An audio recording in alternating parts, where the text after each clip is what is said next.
하나님의 말씀 요한복음 12장 12절부터 19절 말씀입니다. 그 이튿날에는 명절에 온 큰 무리가 예수께서 예루살렘으로 오신다는 것을 듣고 종려나무 가지를 가지고 맞으러 나가 외치되 호산나 찬송하리로다. 주의 이름으로 오시는 이 곧 이스라엘의 왕이시여 하더라. 예수는 한 어린 나귀를 보고 타시니 이는 기록된 바 시온에 따라 두려워하지 말라. 보라 너의 왕이 나귀 새끼를 타고 오신다 함과 같더라. 제자들은 처음에 이 일을 깨닫지 못하였다가 예수께서 영광을 얻으신 후에야 이것이 예수께 대하여 기록된 것임과 사람들이 예수께 이같이 한 것임이 생각났더라. 나사로를 무덤에서 불러내어 죽은 자 가운데서 살리실 때 함께 있던 무리가 증언한지라. 이에 무리가 예수를 맞음은 이 표적 행하심을 들었음이러라. 바리새인들이 서로 말하되 볼지어다 너희 하는 일이 쓸데없다. 보라 온 세상이 그를 따르는도다 하니라. 아멘. 오늘 예수님께서 예루살렘에 입성을 하고 있습니다. 많은 유대인들이 입성하시는 예수님을 열렬히 환영을 하고 있죠. 그런데 사람들의 이런 열렬한 환호와 달리 예루살렘 성에 입성하시는 예수님의 그 모습은 좀 어울리지 않는 것 같습니다. 왜냐하면 이 사람들의 기대와 예수님께서 이루실 사명이 달랐기 때문에 그렇죠. 6월절에 예수님이 예루살렘으로 오신다는 소문을 듣고 큰 무리가 예수님을 맞이합니다. 그들은 이제 종려 가지 나무를 들고 호산나 찬송하리로다. 주의 이름으로 오시느니 곧 이스라엘의 왕이시여 라고 외치고 있습니다. 예수님을 향한 이런 무리들의 열렬한 환호와 환영은 우리가 이제 알다시피 얼마 지나지 않아서 참 무시무시한 배반과 어떤 적대감, 비난 이런 것들로 바뀌게 되는 것을 우리가 보게 됩니다. 왜냐하면 이 무리들이 기대했던 메시아와 예수님이 달라 보였기 때문에 그렇죠. 지금 무리들은 예수님을 향해서 호산나라고 찬양하고 또 이스라엘의 왕이다라고 예수님을 칭송하고 있습니다. 이 호산나라는 말은 이제 구원하소서라는 그런 의미를 가지고 있습니다. 그러니까 무리들은 예수님이 이스라엘의 왕이 되어서 자신들을 로마의 압제로부터 구원해 주기를 간절히 지금 바라고 있는 것이죠. 곧 정치적이며 군사적인 메시아가 되어달라라고 요청을 하고 있는 것입니다. 지금까지 보여주었던 이 예수님께서 보여주었던 여러 가지 어떤 능력과 기적을 통해서 이 쉽게 말하면 자기 나라를 점령하고 있는 이 로마 군사들을 갖다 그냥 한 번에 쓸어버리기를 바라면서 지금 그렇게 열렬히 환호하고 있는 것이죠. 그런데 정작 예루살렘에 입성하시는 예수님의 모습은 이들이 바라는 그런 왕과 같은 모습은 전혀 보이지 않고 있습니다. 예수님께서 이 나귀를 타셨는데 그것도 한 번도 사람을 태워본 적이 없는 어린 나귀를 타시고 입성을 하고 있죠. 이 어린 나귀, 이 나귀는 사실 왕에게 어울리는 그런 탈 것은 아니죠.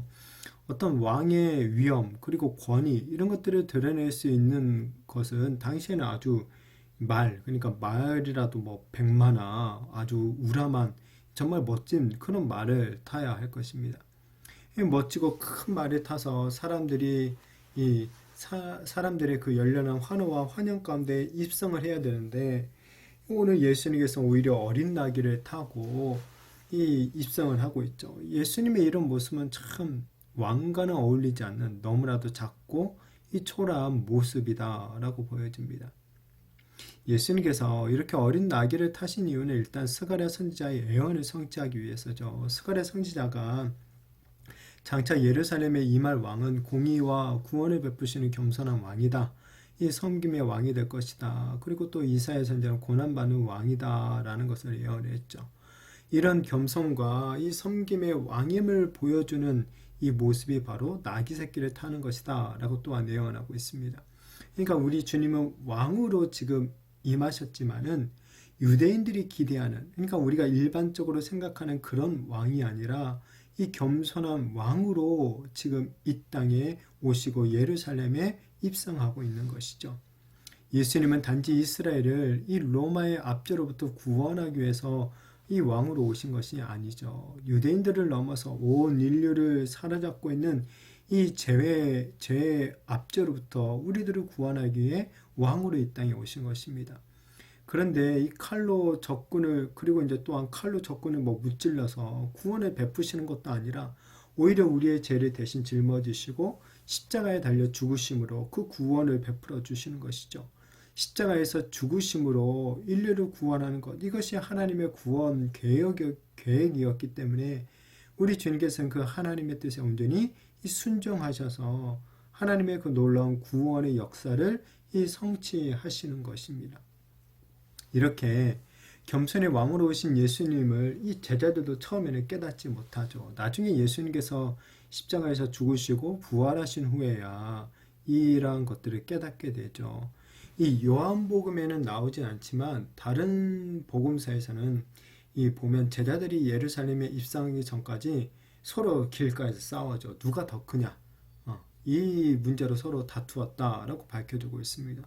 그러니까 제자들도 결국 예수님이 예루살렘에 가시면 이스라엘의 왕이 될 것이라고 기대하고 있었던 것이죠. 그러면서 측근이었던 이 자신들은 한 자리씩 차지할 것이라고 기대를 하고 있었습니다. 그러면서 이제 아예 대놓고 서로 누가 이인자가 될 것인지를 두고 이제 다투었던 것이죠.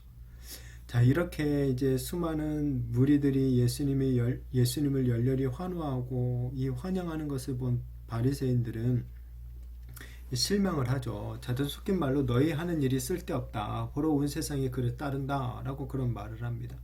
이들이 앞에서 예수님을 죽이려고 모의했지만 지금 이제 예수님을 열렬히 따르는 이 무리들로 인해서 그 일을 지금 성취하지 못하고 있는 거죠. 그래서 예수님을 죽이려는 시도가 이제 다 물 건너갔다. 헛된 일이 되었다라고 그렇게 생각하는 거예요. 그러면서 또한 아마 그 안에는 자기들도 이제 끝장났다. 우리는 이제 끝이다라는 그런 생각이 있었겠죠. 무리들이 이제 종교 지도자인 자신들보다 오히려 예수님을 더 따르고 있으니 어떤 깊은 절망 이런 것들을 아마 느꼈을 것입니다. 자, 오늘 예수님을 맞이하는 무리의 기대와 어린 나귀를 타신 예수님의 모습이 참 대조적입니다. 인류의 죄를 위해서 십자가에서 죽기 위해 입성하시는 그 예수님을 그 누구도 이해하지 못하고 있죠. 무리들이나 제자들이나 바리새인들이나 모두 다 지금 뭡니까? 자기들의 기대를 따라 예수님을 바라보고 있을 뿐이죠. 그럼에도 우리 주님께서는 홀로 묵묵히 하나님의 그 구원의 뜻을 이루기 위해서 자신이 가야 될 그 겸손의 길, 고난의 길, 십자가의 길을 가고 있는 것을 또한 보게 됩니다.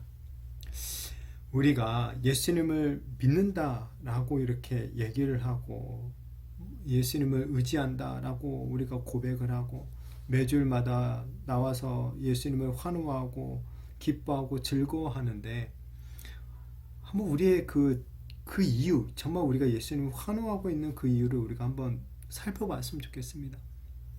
혹 무리들이나 이 제자들처럼 우리 자신의 어떤 세속적인 기대와 소망을 위해서 예수님을 우리가 환호하고 있었던 것은 아닌지, 만약에 정말 우리가 그렇게 예수님을 환호하고 있었다면 내가 기대했던 그 세속적인 복들을 예수님이 주지 않는다면 우리는 무리들처럼 결국 예수님을 배반할 가능성이 높을 것입니다.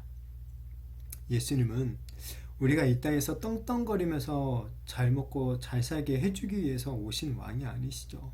우리 예수님은 우리들에게 영원한 생명을 주기 위해서 죄로부터 정말 죄 억압받고 죄로 사로잡혀서 정말 어리석고 정말 무지하게 살아가는 우리들에게 하나님의 그 놀라운 구원을 베푸시기 위하여서 이 땅에 이 겸손의 왕으로 순종의 왕으로 고난의 왕으로 내려오신 줄로 믿습니다. 바라기는 오늘 겸손하게 어린 나귀를 타고 입성하신 우리 주님을 온전히 바라보며 우리도 그런 주님의 이 뒤를 묵묵히 따라갈 수 있는 그런 우리들이 되었으면 좋겠습니다. 비록 그 길이 참 남들이 알아주는 길도 아니고 세상에 환호하는 길도 아니고 어떤 세상적인 복이나 성공 같은 것도 없는 길이지만 하나님이 예비하신 그 영원한 생명과 하나님의 그 나라를 우리가 바라보면서 겸손하게 정말 우리 주님께서 가신 그 길을 우리가 뒤따라가는 저와 우리 모든 성도님들이 되시기를 예수님의 이름으로 축복합니다.